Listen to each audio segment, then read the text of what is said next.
Ngayon ay tatalakayin natin ang isang mainit na isyong muling nagpayanig sa buong mundo ng politika.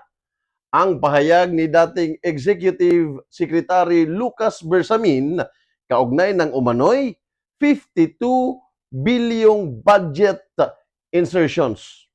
Mga kaibigan, kung tutuusin, matagal nang umiinit ang usapin tungkol sa budget insertions. Hindi ito simpleng dagdag bawas lang sa pondo. Pinag-uusapan natin dito ang bilyon-bilyong pesong galing sa buwis ng taong bayan. Kaya natural lang na maraming mata ang nakatutok dito. At sa gitna ng lahat ng ito, biglang nadawit ang pangalan ng dating Executive Secretary Lucas Bersamin. Ngunit sa kanyang pinaka-latest na pahayag, mariin niyang itinanggi na mayroon siyang kahit anong kinalaman sa kontrobersiya. Ayon kay Bersamin na wala umano siyang alam dahil ang Office of the Executive Secretary ay hindi nakikialam sa insertion o budget ng ibang ahensya. Tama nga naman, ang kanyang punto, trabaho talaga ng DBM at ng mga kaukulang komite ang revisa at processing ng budget. Hindi saklaw ng Office of Executive Secretary ang paglalagay ng insertion o mga pagbabago sa pondo. Pero ito ang mahalaga. Ayaw niyang sagutin ang tanong kung ginagamit lamang ba siya bilang scapegoat. Aba, malaking bagay yan kapag ang isang opisyal ay hindi sumasagot kung siya ba'y ginagawang panakip-butas. May dalawang posibleng kahulugan.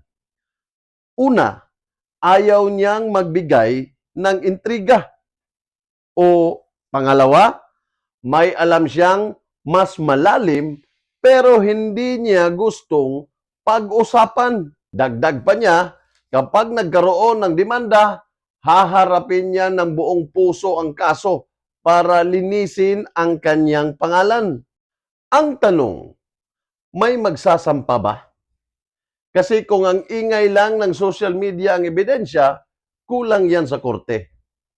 Sinabi rin ni Bersamin na wala siyang balak humarap sa investigasyon dahil ayaw niyang may ibang tao pang masira ang buhay.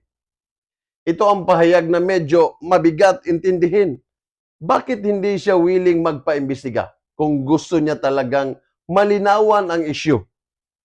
Kung siya mismo ay handang humarap sa demanda, bakit ayaw niyang humarap sa investigasyon? Posibleng ayaw niyang ma-involve ang ibang opisyal, lalo na't sensitibo ang issue. O baka naman, ayaw niyang mapolitika ang pagdinig. Pero, tandaan natin, kung walang investigasyon, papaano malilinis ang pangalan? Papaano malalaman kung sino ang dapat managot? Ang 52 billion pesos na budget insertion issue ay hindi biro. Ang perang yan ay para sa serbisyo publiko, hindi para maging politika na bala. Kaya habang patuloy ang usapin, tungkulin nating mga mamamayan na maging mapanuri at higit sa lahat, siguraduhin ang katotohanan.